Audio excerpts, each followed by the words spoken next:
बिस्मिल्लाहिर्रहमानिर्रहीम अस्सलाम वालेकुम, welcome back to your channel aspirant. तो बेसिकली आज की इस वीडियो के अंदर हम क्लास 10 मैथमेटिक्स का जो मॉडल पेपर फेडरल बोर्ड की तरफ से उनकी वेबसाइट पे अपलोड किया हुआ था, तो उसके हम सब्जेक्टिव पोर्शन को सॉल्व कर चुके थे। तो आज की इस वीडियो के अंदर हम उसके ऑब्जेक्टिव पोर्शन को सॉल्व करने जा रहे हैं, जिसके अंदर हम उसके ऑब्जेक्टिव को सॉल्व करेंगे।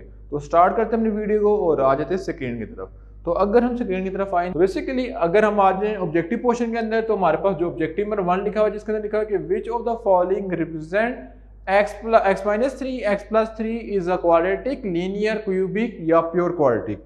तो इसको सॉल्व कर लेंगे तो हमें पता चल जाएगा कि आइदर इट्स क्वाड्रेटिक या लीनियर। ठीक है, तो मेरे पास आ रहा है x minus 3 और दूसरा आ रहा है x plus 3। तो अगर बात करूं तो मेरे पास आ रहा है a minus b a plus b which is equal to a का स्क्वायर माइनस b का स्क्वायर। ठीक है, तो हमारे पास जब a का स्क्वायर यहाँ पे क्या आ जाएगा x का स्क्वायर माइनस 9 इक्वल टू 0। तो जब इस तरह का क्वेश्चन आ जाए जिसके अंदर मिड टर्म वाली टर्म मिसिंग हो, तो उसको बोला जाता है प्योर क्वाड्रेटिक। तो जिसका राइट आंसर वो मेरे पास क्या आ रहा है, प्योर क्वाड्रेटिक। और अगर इसके अंदर मिड टर्म भी आ जाती then we said it is a quadratic equation. तो ये चीज आपको समझ आ गई होगी। उसके बाद हम मूव करते हैं नेक्स्ट क्वेश्चन की तरफ। तो बेसिकली क्वेश्चन नंबर 1 के बाद हम आ जाते हैं क्वेश्चन नंबर 2, जिसके अंदर लिखा है कि for what value of k 2x square plus kx plus 3 has equal root. ठीक है, और इसके अंदर हमने k की वैल्यू फाइंड करनी है। तो हमने k की वैल्यू बतानी है कि किस k की वैल्यू पे इनके रूट इक्वल होंगे। तो हम फाइंड कर लेते हैं। तो सबसे पहले मैं यहाँ पे क्वेश्चन को लिख लेता हूँ कि मेरे पास क्वेश्चन लिखा हुआ है कि 2x का square plus kx plus 3 equal to 0। तो अगर हम इस क्वेश्चन की बात करें जिस क्वेश्चन की स्टेटमेंट के अंदर मेंशन हो के रूट फाइंड करने हैं, then we are going to use discriminant formula. तो यहाँ पे a की वैल्यू 2 आ गई है, b की वैल्यू k आ गई है एंड c की वैल्यू 3 आ गई है। So what we are going to use? We are going to use discriminant formula। ठीक है, तो इसके अंदर इक्वल रूट है तो इक्वल टू 0 डाल दिया है। फिर b की वैल्यू मेरे पास k है, a की वैल्यू 2, c की वैल्यू 3 इक्वल टू 0, k का square minus 24 equal to 0, k का स्क्वायर इज इक्वल टू 24। ठीक है, तो जब हम यहाँ पे अंडर रूट खत्म कर लेंगे तो प्लस माइनस 6 मल्टीप्लाई 4 लिख सकते हैं। तो यह आ जाएगा k is equal to plus minus 2 under root 6।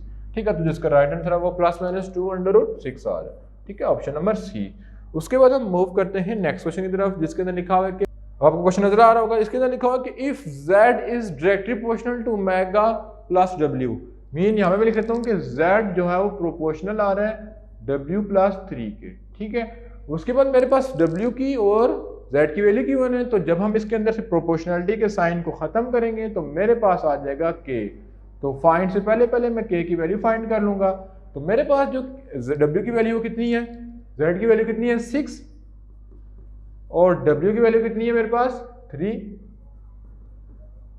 तो मेरे पास कितना आ जाएगा 6 इज इक्वल टू 6 के, which mean k is equal to 1। तो k इज इक्वल टू 1 आ गया, जिससे हमारे पास जो इक्वेशन थी वो हो जाएगी z is equal to omega plus 3। ठीक है, ये मेन इक्वेशन आ गई है। अब मैंने फाइंड क्या करना था, what we are going to find, we are going to find 2z। मैंने 2z फाइंड करना था, जबकि w की वैल्यू कितनी है 9। ठीक है, एक तो तरीका है कि मैं z की वैल्यू फाइंड कर लूं और उसको 2 से मल्टीप्लाई करूं तो मेरे पास 2z आ जाएगा। दूसरा तरीका है जो मैं अभी कराने लगा हूं। ठीक है, तो मेरे पास सबसे पहले मैं z को फाइंड करने जा रहा हूं। तो w की वैल्यू कितनी है 9 प्लस 3। ठीक है, मैंने 2z फाइंड करना था तो मल्टीप्लाई बोथ साइड 2, तो यहाँ पे भी 2 से मल्टीप्लाई कर लेंगे और यहाँ पे भी 2 से मल्टीप्लाई कर लेंगे। तो 2z is equal to 2 multiply 12 which is equal to 24। तो जब इसको सॉल्व किया तो मेरे पास आंसर कितना आ रहा है 24। ठीक है, ऑप्शन नंबर बी। उसके बाद हम मूव करते हैं नेक्स्ट क्वेश्चन की तरफ, जिसके अंदर लिखा हुआ है कि if alpha and beta are the roots of equation. ठीक है, अब मेरे पास इक्वेशन क्या है 2x square minus 6x minus 4, जिसके अंदर से अगर मैं a की वैल्यू निकालूं तो 2 आ रही है, b की निकालूं माइनस 6 आ रही है और c की निकालूं तो माइनस 4 आ रहा है। ठीक है, मैंने इसके अंदर फाइंड क्या करना है, मैंने इसके रूट फाइंड करने हैं।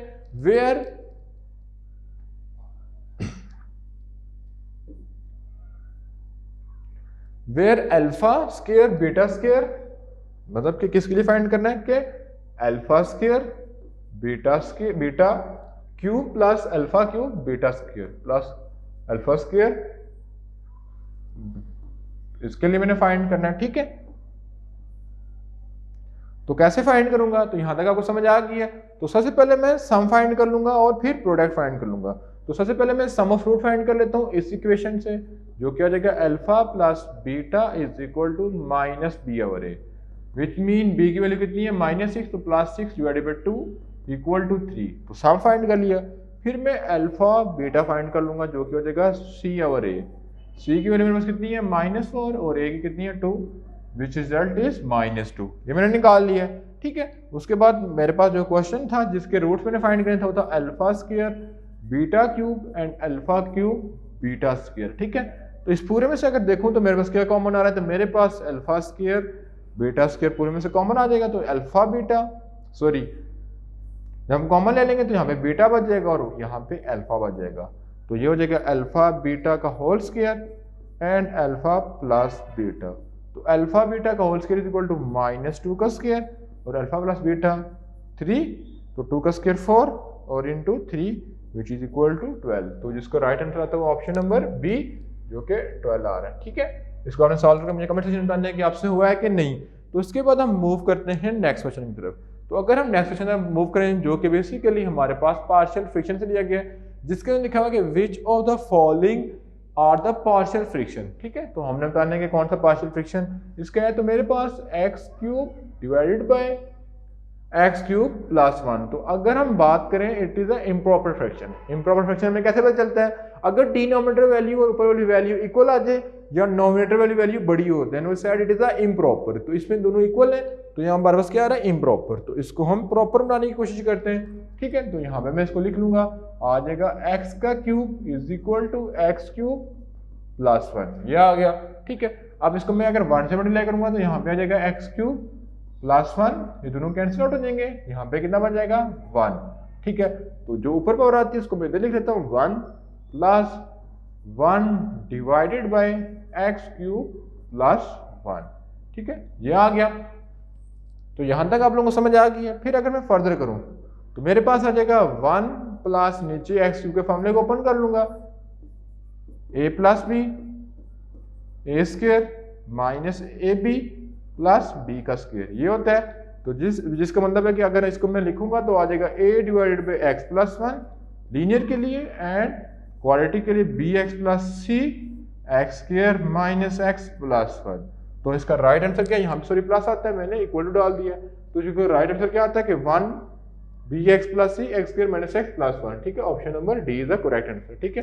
उसके बाद इसको रेज करने के बाद हम मूव करते हैं नेक्स्ट स्टेप की तरफ, जिसके अंदर लिखा हुआ है कि हमारे पास वेन डायग्राम गिवन है, जिसको बताते हुए बताना है कि ये किसके लिए, इसके लिए, इधर इसके लिए या इसके लिए। तो वेन डायग्राम को सॉल्व करने के लिए मेरे पास यहाँ पे 3 एलिमेंट को मैं लेट कर लेता हूँ, ठीक है, छोटे से 3 एलिमेंट को लेट कर लेता हूँ। तो मैं कहता हूँ मेरे पास इस ब्रैकेट के लिए a की वैल्यू है मेरे पास 2 4, b की वैल्यू में कह देता हूँ मेरे पास है 1 3 और u की वैल्यू में कह देता हूँ मेरे पास है 1 2 3 4, ठीक है। तो सबसे पहले मैं पहले सेट को चेक कर लेता हूँ जिसके अंदर मैंने b का कॉम्प्लीमेंट लेना है।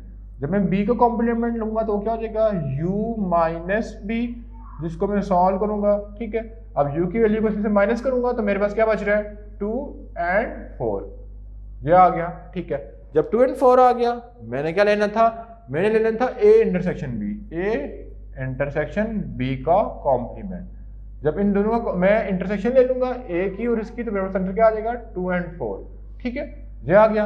अब इसी की रिस्पेक्ट में वेन डायग्राम बना लेता हूं।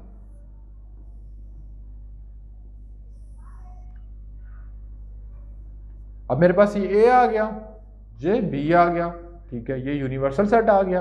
तो अगर मैं बात करूं मेरे पास a की वैल्यू क्या आ रही है 2 4, अब इन दोनों में कोई कॉमन चीज नहीं आ रही, तो 2 4 a की वैल्यू आ गई है, b की वैल्यू कितनी आ रही है 1 and 3, ये लिख लिया है, ठीक है। और यूनिवर्सल सेट में कोई चीज नहीं बची तो वो एम्प्टी लिख लिया। तो जब मैंने a इंटरसेक्शन b लिया तो इसके अंदर से मेरे पास ये एरिया क्या हो जाएगा शेडेड हो जाएगा, ठीक है। ये चीज आपको समझ आ गई है।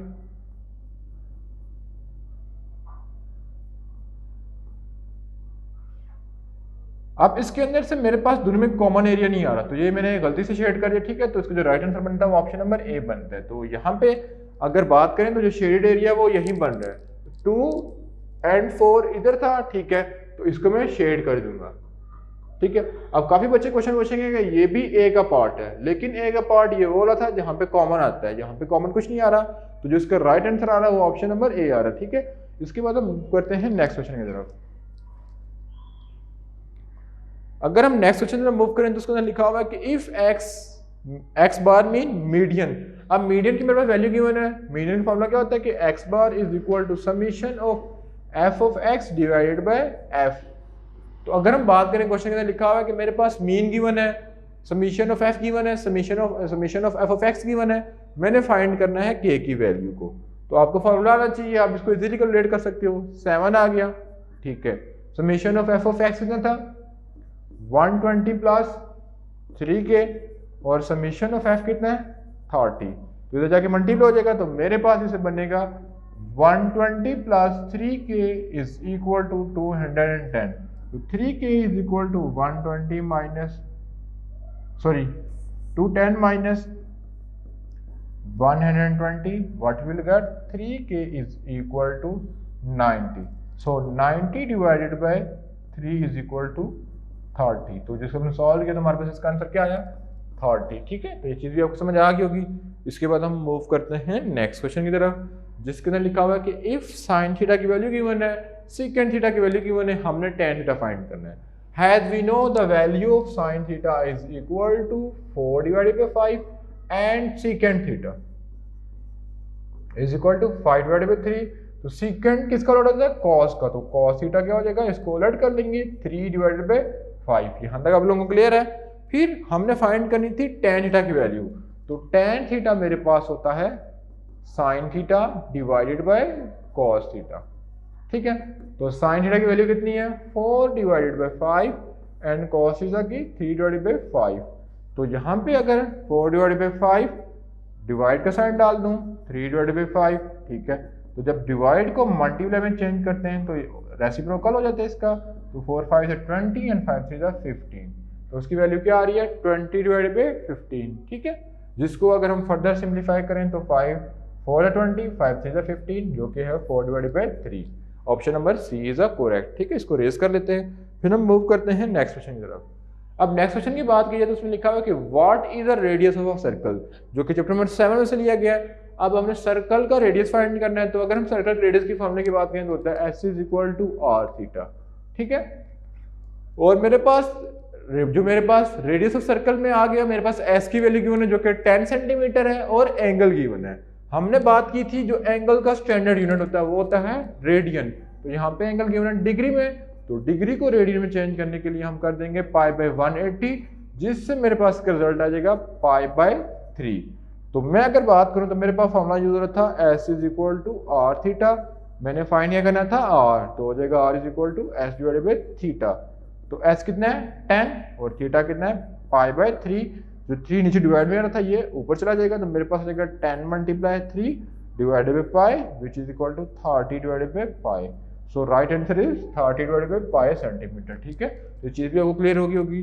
फिर उसके बाद हम मूव करते हैं नेक्स्ट एमसीक्यू की तरफ, जिसके अंदर लिखा हुआ है कि when the value of measurement angle OB, ठीक है, in the adjoining figure of hexagon. तो हम इसकी फिगर देख लेते हैं। तो अगर हम इस फिगर की बात करें तो एक सर्कल बन रहा है, तो हैज वी नो एक सर्कल के अंदर कंप्लीट एंगल कितने का होता है 360 का, या उसको 360 डिग्री लिखते हैं या 2 पाई लिखते हैं, ठीक है। तो इस पूरे सर्कल के अंदर मैं टोटल एंगल की बात कर रहा हूँ जो कि मेरे पास 360 आ रहा है, ठीक है।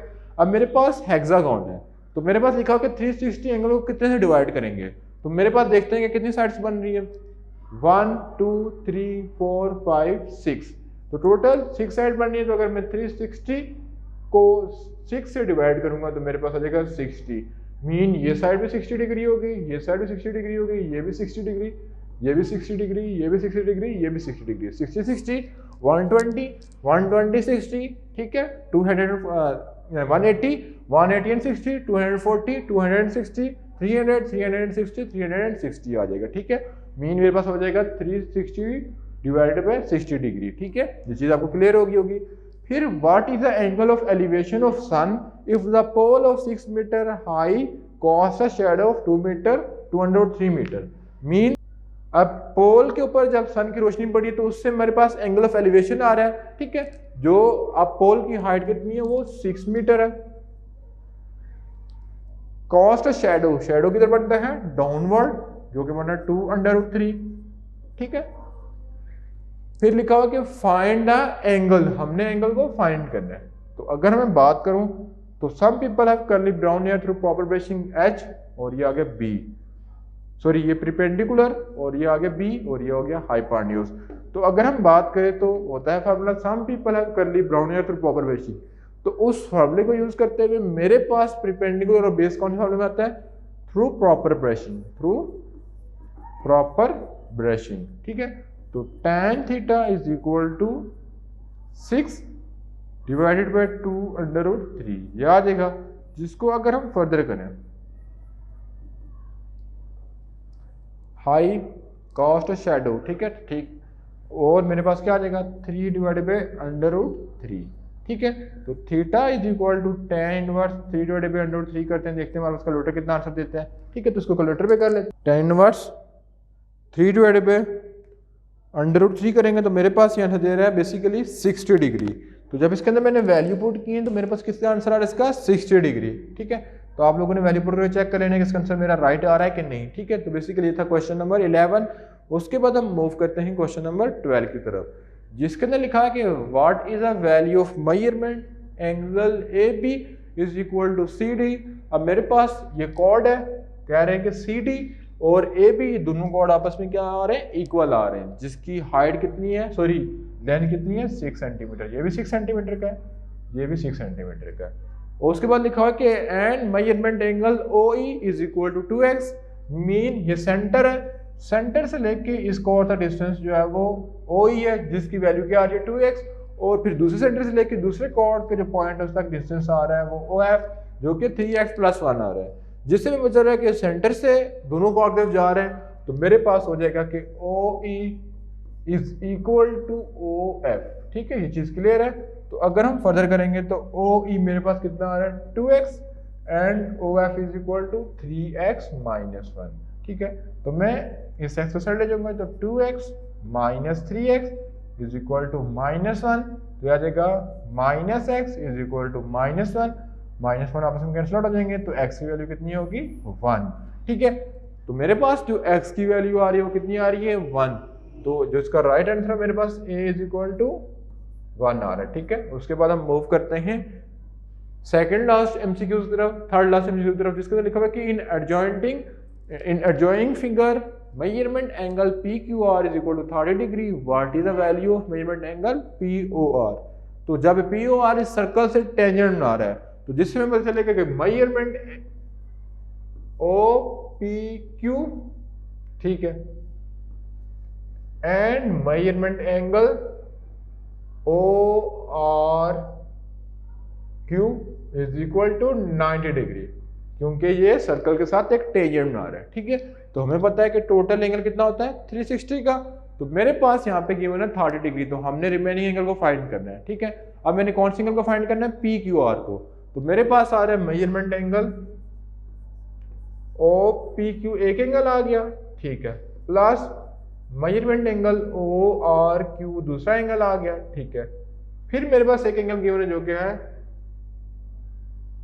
मेजरमेंट एंगल PQR, ठीक है, 3 एंगल आ गए। अब ये 3 एंगल किसके इक्वल थे 360 डिग्री के, ठीक है।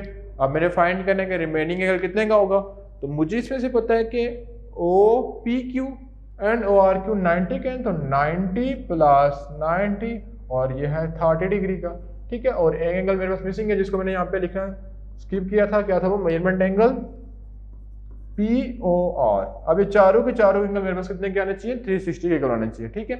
और जो यहाँ पे एंगल मिसिंग है उसको मैं x लिख लेता हूँ, और यहाँ पे आ रहा है 360 डिग्री। तो मेरे पास जब इनको टोटल करूंगा तो 180 प्लस कितना हो जाएगा 210, तो 360 माइनस 210 करूंगा तो मेरे पास बचेगा 150 डिग्री। तो मेरे पास जो रिमेनिंग साइड थी what is the value of POR, यानी इस चीज का जो एंगल मेरे पास होगा वो कितना आ जाएगा 150 डिग्री, ठीक है। अब हमने किस प्रॉपर्टी के थ्रू किया कि हमने पढ़ा था कि सम ऑफ ऑल एंगल, ठीक है, जब दो एंगल होते हैं तो उसको बोला जाता है कॉम्प्लीमेंट्री एंगल, जो कि 90 डिग्री इक्वल होते हैं। जब तीन इक्वल एंगल को ऐड करें उनका रिजल्ट अगर 180 आ रहा हो तो उसको बोलते हैं सप्लीमेंट्री एंगल। और अगर चार एंगल हो, चार एंगल के हम एडिशन करें तो वो 360 के इक्वल आना चाहिए। जैसे हमने इसको 360 इक्वल पुट करके हमने x की वैल्यू को रिलेट की, जिससे हमें चला कि वो कितना आ रहा है 360 डिग्री आ रहा है, सॉरी 150 डिग्री आ रहा है, ठीक है। इसके बाद हम मूव करते हैं नेक्स्ट एमसीक्यू की तरफ। अगर इस क्वेश्चन की बात करें तो क्वेश्चन पीछे क्वेश्चन के सिमिलर है। तो मेरे पास देखा जाए तो मेजरमेंट एंगल यहाँ पे जैसे गिवन है कि हमने BCD फाइंड करना है, BCD ACD, मेरे पास ACD measurement angle ACD and measurement angle BCD दोनों आपस में क्या आ रहे हैं इक्वल। तो इसको मैं x काउंट कर लेता हूँ, इसको भी x काउंट कर लेता हूँ और एक एंगल मेरे पास गिवन है जो कि 50 डिग्री है। मैं कहूँगा x प्लस x, ठीक है, plus 50 degree is equal to 360 degree, जो कि टोटल एंगल मेरे पास आ रहा था। तो जब 2x is equal to 360 degree minus 50 करूंगा तो मेरे पास बच जाएगा 310। सो मैं x को डिवाइड कर दूंगा 310 से, जिससे मेरे पास रिजल्ट आ जाएगा 155। तो जिसका राइट आंसर आता है वो ऑप्शन नंबर बी 155 इसका ये वाला एंगल होगा, ठीक है। फिर उसके बाद हम मूव करते हैं नेक्स्ट एमसीक्यू की तरफ, जिसके अंदर लिखा हुआ है कि if B implies to A, ठीक है। आप इसमें से ना ये साइन आपने गौर करना, ठीक है। ज्यादातर बच्चे साइन को देखते नहीं है और इस क्वेश्चन को गलत कर देते हैं, जिस वजह से मैं इसको फोकस करके बता रहा हूँ। अगर मेरे पास अगर यूं होता measurement function f A into B, जब अगर इस तरह होता तो मेरे पास इसका आंसर क्या आएगा ये आपने मुझे कमेंट सेक्शन में बताना है। अगर क्वेश्चन आप तो बेसिकली अगर हम लास्ट क्वेश्चन की तरफ आ जाए जिसके अंदर लिखा हुआ है कि इफ फंक्शन जो कि B implies to A then which of the following represent A and and. इनमें से ऑन टू फंक्शन है, बाइजेक्टिव फंक्शन है, इनटू फंक्शन है, ये वन वन फंक्शन है। तो जिसका राइट आंसर आता है मेरे पास इंजेक्टिव फंक्शन है, ठीक है। क्यों आपने एक चीज गौर करना है कि मेरे पास B एम्प्लॉयज टू A ना कि A एम्प्लॉयज टू B। अगर इस क्वेश्चन के अंदर लिखा होता है कि if A implies to B और यहाँ पे एरो की डायरेक्शन यूं होती then our answer is not a function, ठीक है, क्योंकि domain is image of B, जो कि उसके अंदर नहीं आ रहा होगा। तो मेरे पास अगर इस तरह देखूं मैं, ठीक है, तो ये जो 4 है इसकी इमेज B में नहीं बन रही। जब नहीं बनेगी तो हम बोलेंगे ये फंक्शन नहीं है। तो अब हमने एरो के डायरेक्शन को देखना है, तो एरो की डायरेक्शन इस वजह से थी, तो इस वजह से हम बोल रहे हैं कि ये इंजेक्टिव फंक्शन है। तो बेसिकली ये थी आज की वीडियो, जिसके अंदर हमने जो है वो क्लास 10 मैथमेटिक्स के इंपॉर्टेंट एमसीक्यूज को सॉल्व किया, ठीक है। तो इंशाल्लाह नेक्स्ट पार्ट के अंदर हम इसके गर्ल्स पेपर को लेके आएंगे, जिसपे हम कंप्लीट बुक के इंपॉर्टेंट क्वेश्चन आपको बताएंगे। तो मिलेंगे नेक्स्ट पार्ट में, तब तक अल्लाह निगहबान।